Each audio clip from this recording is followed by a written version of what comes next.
So far we've gone through being motivated or not motivated, and a little bit about the advantages to movement. And we're going to go over more advantages and more about timing, and then next month, we'll look at strength.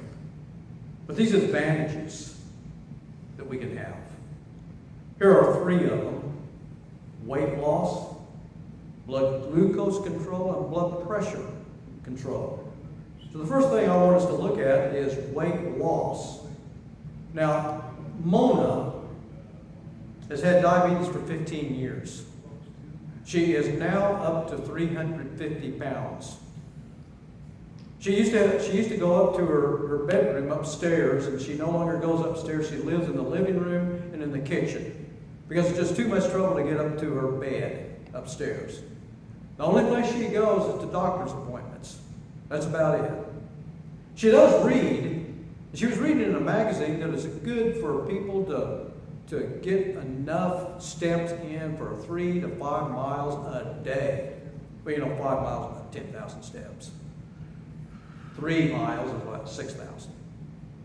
So she was reading about that, and she thought, that's going to be my goal. She's 350 pounds, had diabetes for 15 years. She's on insulin and other medications. She goes to her doctor and she says that I think what I'm going to do is just walk down to the mailbox and sit down. I'm going to get back up, get the mail, and walk back to the house. And he said, that's physiologically silly. That's not going to do you any good. What? That's not going to do you any good. Well, that's no encouragement, is it? But on her own, she decided she was going to do that. And she continued to do that, and then she broadened out a little bit. She made it to the corner. And then she went farther after that. And we're talking about weeks transpiring. She goes around the corner, and then eventually she's going around the block. And by the end of the year, she is doing her goal. 1 year later. Used to have a guy named Raymond who came to these meetings. He was a vital part of them. And at one time, Raymond weighed 460 pounds. Now, he left that pair of pants for me that I could have gotten them out, brought them in here, and I could get into one leg pant there. He wore them when he was 460 pounds. He lost 180 pounds. How did he do it? He gradually did it. He started walking a little bit in the morning, walking a little bit in the evening, and then he got to the point where he was walking 3 miles in the morning, 3 miles in the evening, and he ended up losing 180 pounds. He went from 460 pounds to 280, still pretty big. He was a big guy anyway. But that was quite an example. It's not what you weigh, but it's where you weigh, too. There was a 6-month study done of 464 women. And they were overweight.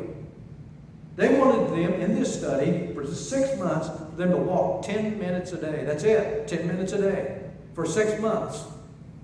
And at the end of the 6 months, they discovered that they had shrunk by about 2 inches around the waist. And some of them really hadn't even lost any weight, but they had shrunk around the waist by a couple of inches. Did you know that's significant?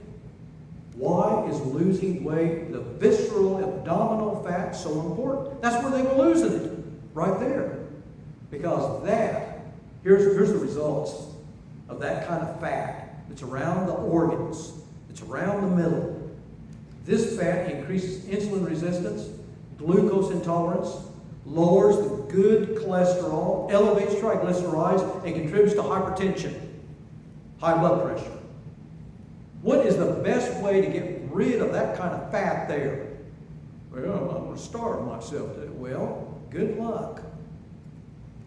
If you're just going to starve yourself and just, not eat much, just sit there,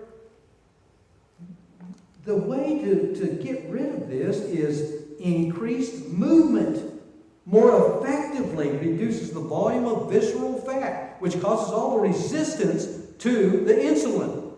It brings your blood sugar averages down. Now, you know, some people, they can pig out and not gain an ounce. And others, they start popping buttons when they're just looking at the buffet. Now, I don't know, there's not any buffets around right now, but I think they're probably going to be on the comeback now. Things are getting closer to normal, and I would suspect that they're going to come back. Some people love to go to those. And I don't know how much discipline they exercise when they go to them. But there was a study done at the Mayo Clinic where they took 16 sedentary people, and it was going to be an 8-week study in which they would eat 1,000 extra calories a day. What? 1,000 extra calories a day? Boy, that sounds like heaven, doesn't it? That's way too much, isn't it? Way too much. That's an extra 56,000 calories. And if you divide that 56,000 by 3,500, because that equals 1 pound, you could gain 16 pounds by doing that. Well, guess what happened over the 8 weeks? It was varied. Out of these 16 people, there was one guy, we call him Ethan, he barely gained an ounce. There was another woman who gained 14 pounds. And then everyone else was in between those two extremes in this. And so you look at this and you wonder, well, how did Ethan do it? They were not allowed to start a big program, exercise program. They were not allowed to do that. So he wasn't going out and doing a marathon each night in the dark, but no one could see him. He wasn't doing that. What he was doing, though, and he didn't even realize this, he would usually take his son in the car to the bus stop, the school bus stop. He started walking him there and then walking back to his house. He would go to soccer games where his son's playing. Instead of sitting in the bench, he found himself running up and down, or his wife noticed that, up and down the sidelines with excitement. And she said that he would even get up in the middle of the night and he would rearrange the drapes or shut the window. And it was like he was up, walking around, not even knowing what he was doing. So it's kind of interesting. Those who gained weight, they sat 2.5 hours a day longer. 2.5 hours a day longer. They were like a plant. How much movement do plants have? Well, they don't move. Well, and the wind can move the branches, but they don't move anywhere, do they? Have you ever seen a plant walk someplace? I haven't. But that's what they were doing. It was like they were stuck. But they're people. They can get up and move. But they didn't. Those who didn't gain weight in this Mayo overfeeding study responded by spontaneously moving more. So how do you use your time and energy? Do any of these answer it? I'm using my energy to watch TV. If I sit there and eat a snack. Well, boy, that doesn't sound very good for people with diabetes, does it? You can watch a little bit of TV, maybe even have a little tiny snack. That's okay. But if you're spending the majority of your time doing that, that doesn't sound very good. Every time I go to the hospital, too, like the Healthplex, oh, I've got to go up to the 3rd floor. Well, I walk up to the 3rd floor. I don't get on the elevator. I walk all the way up and I walk all the way down. And that's for my benefit. What little small activities can we do to be more active, moving more? Can anyone name some little small activity that you could do? Parking farther away. Yeah, you bet. Stop parking at the entrance of Walmart. You try to, I see some of these people that are driving around trying to get as close as they can, just park way out there, like I do. And if you park way out there, you might be parking next to my car. That's where I like to park. But don't get too close. My car is still in good shape. It's new to me, so don't get too close. Mowing the lawn for me. Now, I do have a power mower, but I'm walking with that. Of course, I don't know if I would do that if I had a lawn the size of Rogers, several acres. I don't know if I'd be going back and forth with my walking mower that way. But I do get to walk that mower. And so you can walk a dog, you can even have a rocking chair. Yeah, you get a little bit of movement there. I mean, you've got to move for that.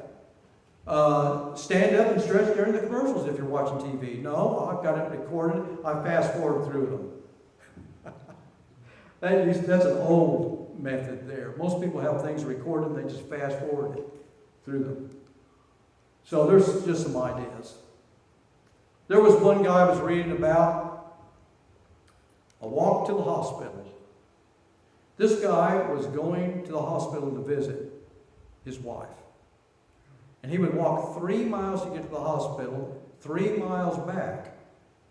Now that sounds like, something that a young person in their 20s, there's nothing amazing or surprising about that. But the amazing, surprising thing about it is that this guy was 99 years old. Luther was walking 6 miles a day. His wife had brain tumors. She was in and out of the hospital since 2009. I think this was in 2018. He was 99. And his wife had been in the hospital for 3 months.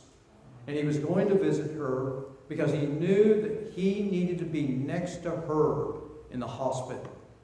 And one of the things that motivated him was the love he had for his wife and his wife's love for him. You can see that. So you can see the motivation of love and how powerful it can be in all of this. Now, blood glucose control. There's the University of Leicester. I don't even know how you pronounce that. It's in England, north of London. Have you been there, Trish? Not recently. But have you been there? No, Okay. I'd like to. Okay. Well, I thought you had been to England. No, Greece. Oh, Greece. Okay. Oh, man.